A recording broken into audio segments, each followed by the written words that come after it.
Weather is supposed to follow patterns that experienced climbers can read and predict, but sometimes the atmosphere writes a script that no one sees coming until the final act. Analysis of climbing fatalities from 1950 to 2024 shows that weather-related deaths have claimed over 400 lives, with 85% of these incidents involving conditions that deteriorated faster than climbers could retreat to safety. From Everest's death zone, where commercial clients were trapped in hurricane-force winds just steps from their tents, to alpine climbers who spent their final night exposed in ski suits while a warm hut sat invisible in the blizzard mere meters away, to granite wall climbers who became human lightning rods as electrical storms turned their metal gear into conductors of death. Case 1 begins with the mountaineer who discovered that reaching the summit was only the beginning of his nightmare. These weren't random weather events. They were perfect storms of timing and terrain where the atmosphere became an active participant in the climb, and it always played to win. Doug Scott wasn't just any mountaineer, he was one of Britain's most accomplished climbers.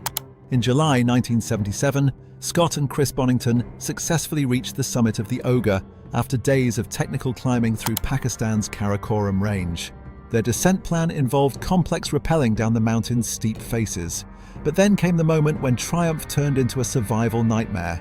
Scott was rappelling when his anchor failed, sending him tumbling down the granite face. The fall shattered both legs, leaving him unable to walk. Simultaneously, a massive storm engulfed the mountain, dropping visibility to zero as hurricane-force winds created complete whiteout conditions. For days, Scott crawled on his knees through the blizzard while Bonington guided him. They spent nights in hastily dug snow caves without proper food or sleeping bags. When they finally reached safety after a week-long ordeal, both men were near death from exposure. Scott's crawling descent became legendary, proving that human determination could overcome seemingly impossible odds. In May 1996, multiple commercial expeditions converged on Everest's summit during what meteorologists predicted would be the calmest day in weeks. Rob Hall and Scott Fisher, kings of commercial Everest expeditions, led their clients toward the summit as the ascent proceeded normally. But then came the atmospheric betrayal that no forecast had predicted. The jet stream suddenly dropped from its normal altitude, bringing hurricane-force winds to the summit. 8 climbers died, including both legendary guides Hall and Fisher. Beck Weathers was left for dead twice but miraculously survived with severe frostbite. The disaster exposed the deadly combination of commercial pressure and weather unpredictability. Radio communications captured the final moments of climbers trapped in the death zone.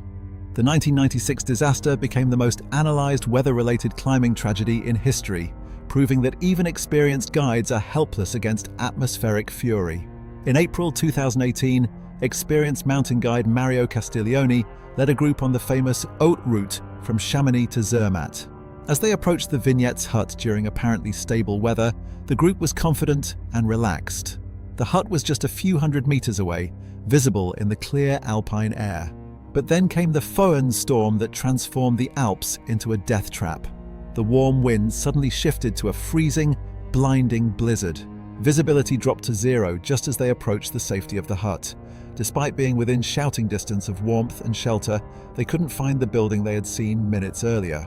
7 members of the group died of hypothermia during the night. The survivors were found just meters from the hut they had been unable to locate. The tragedy highlighted how quickly alpine weather can turn lethal even at moderate altitudes. The psychological horror of dying within sight of safety traumatized the rescue community. The Haute route tragedy became a case study in how proximity to safety means nothing in whiteout conditions. In July 1961, competing Italian and French teams led by Walter Bonatti and Pierre Mazot met on Mont Blanc and decided to join forces to attempt the unclimbed central pillar of Fresnay. Weather conditions had been stable during their ascent toward the summit as their combined team of 7 represented the elite of European mountaineering. But then came the summer storm that turned their granite sanctuary into a lightning magnet. Just as they neared the summit, a violent electrical storm engulfed Mont Blanc.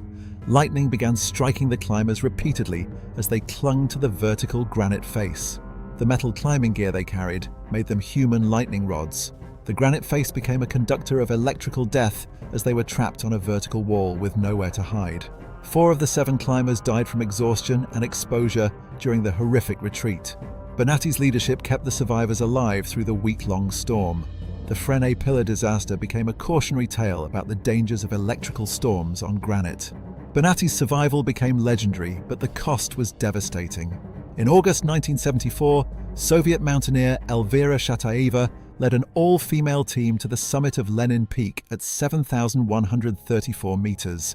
They chose to prove that women could handle the technical and physical demands of high-altitude climbing. Weather conditions appeared stable as they established their high camp. Their decision to camp high rather than descend immediately would prove fatal.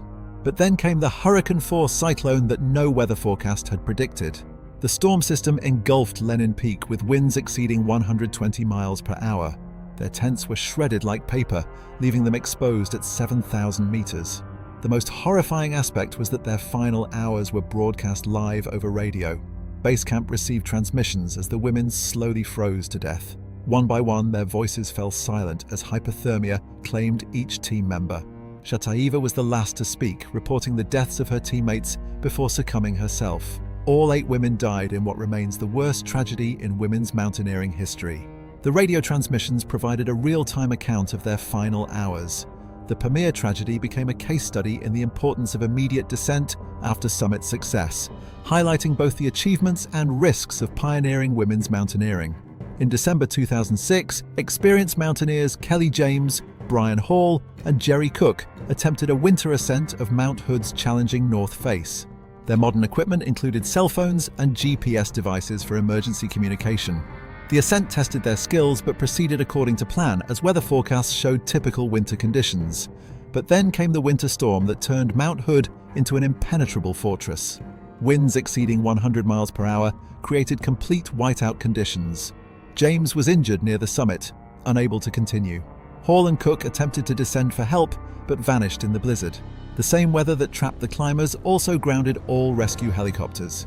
James made a final cell phone call from his snow cave, but the technology that was supposed to enable rescue became a cruel tease. Rescuers could hear his location but couldn't reach him through the storm. All 3 climbers died despite massive rescue efforts. The tragedy highlighted the limitations of technology in extreme weather. Cell phone signals and GPS coordinates meant nothing when helicopters couldn't fly. The Mount Hood tragedy proved that weather remains the ultimate authority in the mountains. Their deaths demonstrated that no amount of technology can overcome atmospheric fury.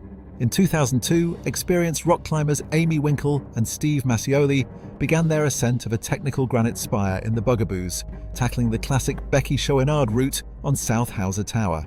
The climbing had proceeded normally with excellent rock conditions as weather appeared stable with typical mountain conditions. But then came the electrical storm that turned their granite playground into a death trap. Lightning began striking the spire as they climbed the exposed face. They immediately began rappelling to escape, but their ropes jammed during the retreat, trapping them on the vertical wall. Freezing rain began soaking through their clothing, destroying their insulation layers instantly. Unlike snow, which can be brushed off, suspended in their harnesses, they succumbed to hypothermia while hanging on the wall. Both climbers died while suspended on the granite wall. The tragedy highlighted how rain can be deadlier than snow for rock climbers. Their deaths exposed the dangers of suspension trauma in vertical environments. The Bugaboos tragedy proved that rain, not just snow and ice, can be a killer in the mountains, demonstrating that even technical rock climbing is vulnerable to weather ambush.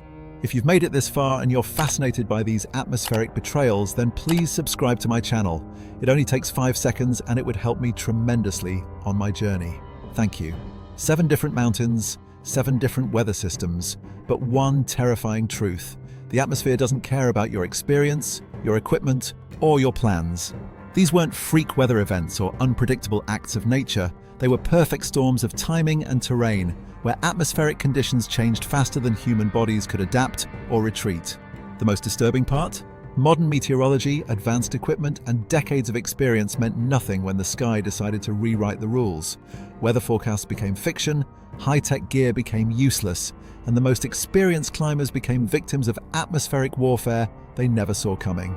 These 7 cases prove that in the mountains, the weather isn't just a factor, it's the ultimate authority. And when the atmosphere decides to flex its power, even the strongest climbers become helpless participants in nature's deadliest theater.